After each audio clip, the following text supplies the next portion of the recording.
Welcome to the bold analysis, ladies and gentlemen. Kindly subscribe to our channel. There is an African proverb that says, "You will mostly be celebrated in your death than when you're alive." This best describes what is happening during this George Magoha's funeral.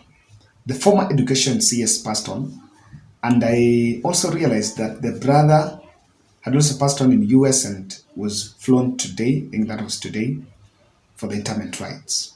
We continue to condole with the family.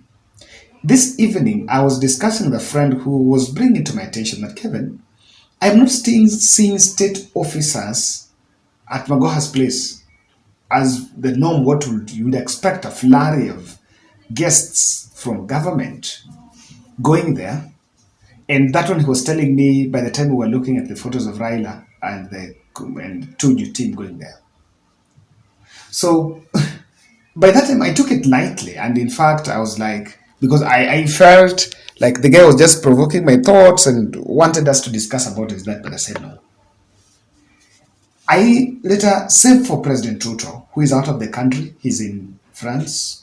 I think he was in France, then flew to Dakar, Senegal, where he's attending the Dakar summit. The and President Ruto, if President Ruto would have been here, wangekuwa shafika. Gachagua is in the country. He's yet to be there, to go there. In fact, today he was just meeting ODM and Jubilee MCS in Nairobi, amongst the other official duties that he was doing. None, no, from Ruto's cabinet has visited Magoha's place.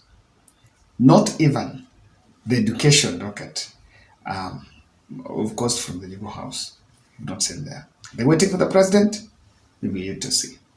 So then there came this tweet that then opened my thoughts by Pauline Njoroge. His Excellency Uhuru Kenyatta directs former CS Fred Matiangi to form a committee of other CS in his docket and work with the family of their colleague, the late Professor George Magoha, to ensure that this national hero is given a befitting send-off. I want to believe that it will be a state funeral. And apart from that, maybe what's happening in William Ruto's side on Uhuru, apart from Uhuru Kenyatta's directive, we'd also expect maybe the state to organize them. That tweet by Pauline Njoroge elicited reactions in Twitter. And Kenyans were asking what is going on. In fact, others were even questioning, why is Uhuru Kenyatta giving in his capacities who, but when it comes to death, do we still talk about in whose capacity? Or it's about finding a solution to what's going on. So this move, I understand, do not sit well with Kenya Kwanza. And they're a bit uncomfortable by the fact that technically when the Tujus and Matiangi are in space, I'm wondering whether they're going to work in harmony with the government team. But I'll tell you, I'll just face it as it is. Uhuru Kenyatta, who worked with Magoha in the public service for the last 5 years, has been close to the family. And that's why I was saying, Tuju, before Magoha passed on the burial arrangements, funeral arrangements for the brother, Tuju has been working with the family on behalf of President Uhuru Kenyatta and the former cabinet. So they did not start, they're only not talking about Magoha, even because they knew Magoha was, the brother had passed on. So they were there before. So and I remember I listened to Tuju's speech, and Tuju is saying that he was in that room meeting for the other arrangements. He did know that he would come back in that meeting for another scenario, for another to chair another committee that will be to send off Magoha. He was making that. So that tells you that they have been part and parcel of it. Could it show that Uhuru is still in contact with his former cabinet? Why not? Guys, This is what is happening. Uhuru Kenyatta directive to Matiangi and Tuju rattled Ruto's base. And I want to believe that's why they've still kept off, or probably they're waiting for the president to jet in.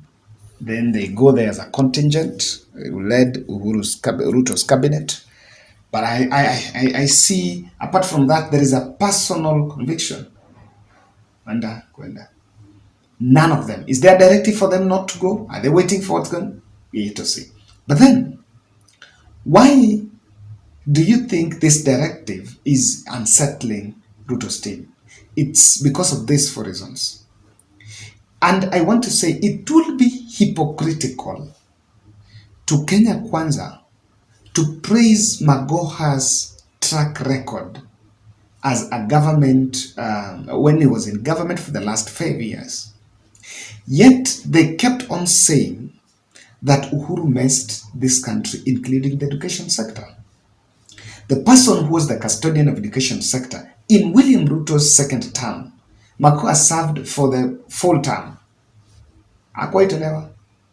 So the custodian of education reforms was George Magoha, and he's part of Uhuru legacy. The administration here and the Kenya Kwanza team have made their point that Uhuru did nothing and they want to return back this country to where Kibaki left it. That's what they're saying in everything. So I want to believe maybe they've been caught a little bit off guard. They're trying to find a way. And I'm waiting at how they're going to speak, because you can't on other end say Uhuru did nothing. But then this is a gentleman who worked with Uhuru in the education sector and was the person that rolled out CBC. Remember at campaign, CBC was bemoaned and demonized by Kenya Kwanza. And it was blamed on Uhuru Kenyatta that Uhuru Kenyatta never had an idea of how to run. And in fact, I've always said something that the Kenya Kwanza, I've got one voice that we know how to run. You know, it's a know-it-all. Like the other person, like the other person didn't know. So it's hypocritical for them to come up and take up now. Wow. Ruto's team, the other reason is they would love to suppress Uhuru's influence and make him an isolated man, even with a person that he calls his friend.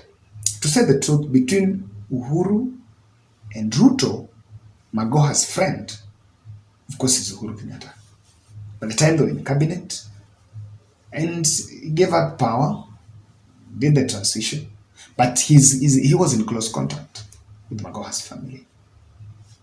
So this is something that is very important, and I understand that when Tuju and Matiangi are in control, then directly Uhuru Kenyatta is in control. Uhuru Kenyatta is also out of the country. I think I understand is in Ethiopia for the Tigray talks, or not Ethiopia, the DRC for the Goma talks.